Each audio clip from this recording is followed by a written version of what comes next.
இன்னைக்கு ஆகஸ்ட் 15ஆம் தேதி காலையில் 11 மணிலேருந்து 3 மணி வரைக்கும் ஃப்ரீ கேம்புங்க. அதாவது இலவசமாக பார்க்கப்படும் ஃப்ரீ கன்சல்டேஷன். வந்துருங்க. இன்றைக்கி காலைல 11 மணிலேருந்து 3 மணி வரைக்கும் மிஸ் பண்ணிடாதீங்க. யாராருக்கெல்லாம் என்னென்ன பிரச்சனைகள் இருந்தாலும் மேம் நாளைக்கு நாக சதுர்த்தி.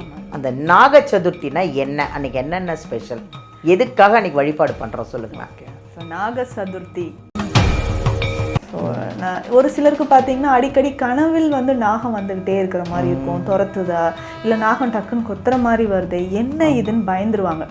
அந்த மாதிரி இருக்கிறவங்க, ஒரு சிலருக்கு குலதெய்வம் எதுன்னு நமக்கு தெரியல அப்படின்னு சொல்கிறவங்களும் இந்த நாக சதுர்த்தி அன்னைக்கு வழிபாடு செய்யலாம். நாக சதுர்த்தி எவ்வளோ ஒரு ஸ்பெஷல் பாருங்களேன். எங்கள் மேம் பாருங்கள் அவ்வளோ அழகாக அந்த நாக சதுர்த்தினா என்ன, அதுக்கு எப்படி வழிபாடு, யார் வழிபடணும் அப்படிங்கிறத அழகாக சொல்கிறாங்க. கண்டிப்பாக இதை நீங்கள் வழிபாடு பண்ணுங்கள். இப்போ தோஷம் உள்ளவங்களும் நிறைய பிரச்சனைகளில் இருக்கிறாங்க, நிறைய கஷ்டத்தில் இருக்கிறவங்க, ஐஸ்வர்யம் வேணும் அப்படின்றவங்க, அதனால் எல்லாருமே இந்த நாக சதுர்த்தியை வழிபாடு பண்ணுங்கள். ஹாய், எல்லாருக்கும் வணக்கம். This is Balambika. Chennai Adambakkam Deekshalayam Siddha health கேர்லேருந்து தாங்க பேசிகிட்ருக்கேன். இங்கே என்ன ஸ்பெஷல் அப்படின்னா இதுதாங்க. அதாவது சித்தர்கள் சொன்ன அத்தனை மெடிசன் தான் எங்கள் மேம் உங்களுக்காக, உங்களுடைய நலனுக்காக நிறைய பேர் இங்கே குணமாகறாங்க. ஏன் அப்படின்னா இதுதாங்க, எல்லாரும் நல்லா இருக்கணும், ஆயுசோட எந்த குறையும் இல்லாமல், எந்த வியாதியும் இல்லாமல் நல்லா இருக்கணும், எல்லாரும் சந்தோஷமாக இருக்கணும், ஆரோக்கியமாக இருக்கணும், வாழ்கிறது கொஞ்ச நாள் ஆனாலும் அந்த கொஞ்ச நாளும் ஆரோக்கியமாக எல்லாரும் இருக்கணும் அப்படின்றதுனால தான் இங்கே வர்றவங்க எல்லாருமே சீக்கிரம் குணமாகறாங்க. இன்னொரு ஸ்பெஷலான ஒரு விஷயம் சொல்லிகிட்ருக்கேன். இன்றைக்கி ஆகஸ்ட் 15ஆம் தேதி காலையில் 11 மணிலேருந்து 3 மணி வரைக்கும் ஃப்ரீ கேம்புங்க. அதாவது இலவசமாக பார்க்கப்படும் ஃப்ரீ கன்சல்டேஷன். வந்துருங்க. இன்றைக்கி காலைல 11 மணிலேருந்து 3 மணி வரைக்கும் மிஸ் பண்ணிடாதீங்க. யாராருக்கெல்லாம் என்னென்ன பிரச்சனைகள் இருந்தாலும் டோன்ட் வரி, எல்லாரும் வாங்க. ஃப்ரீயாக பார்க்குறாங்க எங்கள் மேமு. இன்றைக்கி எப்படி தான் நம்மளுக்கு இந்தியாவுக்கு சுதந்திரம் கிடைச்ச மாதிரி நம்மளோட வியாதிக்கும் நம்மளுடைய பிரச்சனைகளுக்கும் இன்னையிலேருந்து ஒரு சுதந்திரம் கிடைக்க போகுது. மிஸ் பண்ணிடாதீங்க, வந்துடுங்க. அடுத்தது நாளைக்கு நாக சதுர்த்தி. அதாவது ஒரு அருமையான ஒரு நாளுங்க. நாக சதுர்த்தியில் என்னென்ன தான் ஸ்பெஷல், அது என்ன நாக சதுர்த்தினா என்ன, மேமே கேட்டு தெரிஞ்சுப்போமா? வாங்க, அவங்கள சந்திப்போம். வணக்கம் மேம். வணக்கம் மேம், எப்படி இருக்கீங்க? நல்லா இருக்கேன் மேம். மேம் நாளைக்கு நாக சதுர்த்தி. அந்த நாக சதுர்த்தினா என்ன, அன்றைக்கி என்னென்ன ஸ்பெஷல், எதுக்காக அன்றைக்கி வழிபாடு பண்ணுறோம் சொல்லுங்கள் மேம். ஓகே. ஸோ நாக சதுர்த்தி ஒவ்வொரு வருடமும் ஆடி மாதம் வரக்கூடிய சதுர்த்தி நாக சதுர்த்தி. அதாவது கருட பஞ்சமிக்கு முன்னாடி நாள், முன்தினம் நம்ம நாக சதுர்த்தியாக செலிப்ரேட் பண்ணுறோம். இதில் என்ன ஸ்பெஷல்னா நாகங்களின் வழிபாடு அப்படின்னு சொல்கிறது. அதாவது தொட்டு பார்த்தீங்கன்னா நாக வழிபாடு நம்ம ரத்தத்திலே ஊர்ன ஒரு விஷயம்னு சொல்லலாம். அது நம்ம வாழ்விலிருந்து பிரிக்கவே முடியாது. எல்லா கடவுளும் பார்த்தீங்கன்னா நாகத்தை கூடவே வச்சிருப்பாங்க. நம்மளுடைய சிவபெருமான் அழகா கழுத்துல வச்சிருப்பாரு, நம்மளுடைய விநாயகர் இடுப்புல வச்சிருப்பாரு, முருகன் வச்சிருப்பாரு. ஸோ நம்மளுடைய விஷ்ணு பகவான் பார்க்கடல்ல பாத்தீங்கன்னா படுக்கையே நாகம் தான். எல்லா அம்மன் கோயில்லையும் பாத்தீங்கன்னா அம்மன் கூடவே நாகம் இருக்கும். ஆமா. ஸோ அந்த நாகத்துக்கு தனியாகவே நமக்கு கோயில்களும் இருக்கு. நாகாத்து அம்மன் இருக்காங்க, புற்று கோவில் இருக்கு. ஸோ இது நம்ம வழியாக நம்ம வழிபாடு செஞ்சுக்கிட்டு வரோம்.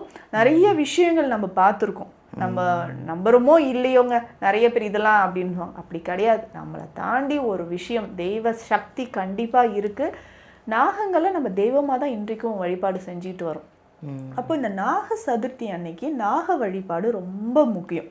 ஸோ கோயில்களுக்கு போகிறது, வீட்லேயும் நம்ம பூஜை செய்யலாம். ஸோ ஒரு சிலருக்கு பார்த்தீங்கன்னா அடிக்கடி கனவில் நாகம் வந்துக்கிட்டே இருக்கிற மாதிரி இருக்கும், துரத்துதா இல்லை நாகம் டக்குன்னு கொத்துற மாதிரி வருது, என்ன இதுன்னு பயந்துருவாங்க.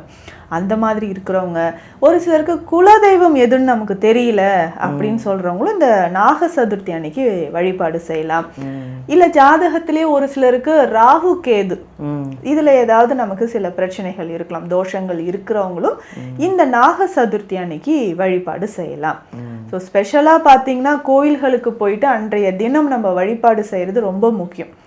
இப்ப கோயில்கள்லயே பாத்தீங்கன்னா அரச மரத்துக்கு கீழே நாக சிலைகள் வச்சிருப்பாங்க, 3 சிலைகள் வச்சிருப்பாங்க. சோ 2 நாகம் ஒன்றாக சேர்ந்து இருக்கிற மாதிரி.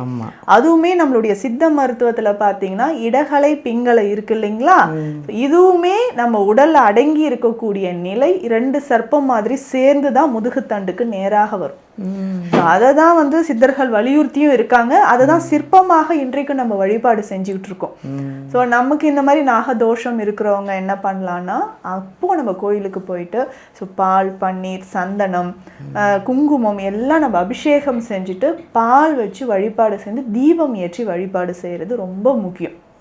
ஸோ இந்த நாக சதுர்த்தி அன்றைக்கு சிறப்பு இல்லைங்களா, அந்த ஆடி மாதம் வரக்கூடிய இந்த நாக சதுர்த்தி அன்னைக்கு கோயிலில் இந்த வழிபாடு நம்ம செய்யணும்.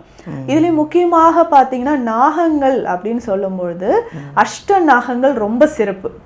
ஸோ இதில் அஷ்ட நாகங்கள் பார்த்தீங்கன்னா நாகங்கள் இதை வச்சு அடுத்தடுத்து வரக்கூடிய நாகங்களுக்கு இதுதான் வந்து ஒரு வழிபாட்டுக்கு முதன்மையானது. அஷ்ட நாகங்கள் நம்ம எல்லாருக்கும் தெரிஞ்சது வாசுகி. இப்போ இந்த பார்க்கடல்ல அமிர்தம் கடைவாங்க இல்லையா, இந்த வாசுகி நாகத்தை தான் கயிறாக வச்சு நம்ம அமிர்தத்தை எடுப்பாங்க. இந்த ஸ்டோரி, இந்த கதை எல்லாருக்குமே தெரியும். அதே மாதிரிதான் அனந்தன், கார்கோடகன் அப்படின்னு ஒரு அஷ்ட நாகங்கள் இருக்கு. ஸோ இந்த அஷ்ட நாகங்கள் தான் நம்ம வழிபாடு செய்யும்போது நம்மளுடைய வேண்டுதல்களை நிறைவேற்றக்கூடியது அப்படின்னு சொல்றது. காலம் காலமாக இந்த வழிபாடு நம்ம செஞ்சுட்டு வரோம். ஸோ புற்று கோயிலையும் போய் நம்ம வழிபாடு செய்யலாம். ஸோ புற்று கோயிலில் கொஞ்சம் பால் வச்சு, நிறைய பேர் கேட்பாங்க பாம்புன்னா பால் குடிக்குதா, அதெல்லாம் கிடையாது. அறிவியலுக்கு அப்பாற்பட்டு நிறைய விஷயங்கள் நமக்கு இருக்குது. நம்மளுடைய மனதார நம்ம பிரார்த்தனை செஞ்சுட்டு ஸோ பால் வைத்து புத்து மேலேயும் கொஞ்சம் பால், குங்குமம், நம்ம திருநீர், மஞ்சள் எல்லாமே தண்ணீரில் கரைச்சி புத்துக்கு மேலே தெளிச்சிட்டு பால் வச்சு நல்லா தீபம் ஏற்றி வழிபாடு செஞ்சுட்டு வாங்க. நிறைய பேருக்கு இந்த நாக தோஷம் இருக்கும். ஸோ அது எல்லாமே அன்றைக்கு தினம் நம்ம வழிபாடு செய்யறது ரொம்ப சிறப்பு. அதனால இந்த நாக சதுர்த்தி தவற விடாதீங்க. ஸோ மாலை நேரத்தில் அருகில் இருக்கக்கூடிய கோயில்களுக்கு போங்க, அம்மன் கோயிலுக்கு போயிட்டு நம்ம வழிபாடு செய்யலாம். ஸோ வீட்லேயும் தீபம் ஏற்றி வச்சுட்டு, ஒரு சிலருக்கு இந்த ராகு கேது தோஷங்கள் இருந்தாலும் இந்த வழிபாட்டு முறையை ரொம்ப எளிமையாக செய்யலாம். ஸோ நாக வழிபாடுன்றது தான் இன்றைய தினம் சிறப்பு. அது நாக சதுர்த்தின்றது நிறைய பேருக்கு தெரியாமல் இருக்கும் மேம். நல்ல ஒரு அருமையான பதிவு மேம் இது. நன்றி. நன்றி.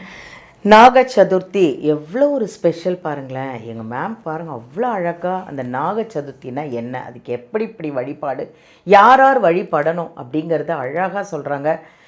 கண்டிப்பாக இதை வந்து நீங்கள் வழிபாடு பண்ணுங்கள். நாக இப்போ தோஷம் உள்ளவங்களும், நிறைய பிரச்சனைகளில் இருக்கிறாங்க, நிறைய கஷ்டத்தில் இருக்கிறவங்க, ஐஸ்வர்யம் வேணும் அப்படின்றவங்க, அதனால் எல்லாருமே இந்த நாக சதுர்த்தியை வழிபாடு பண்ணுங்கள். ஹாப்பியாக இருங்க.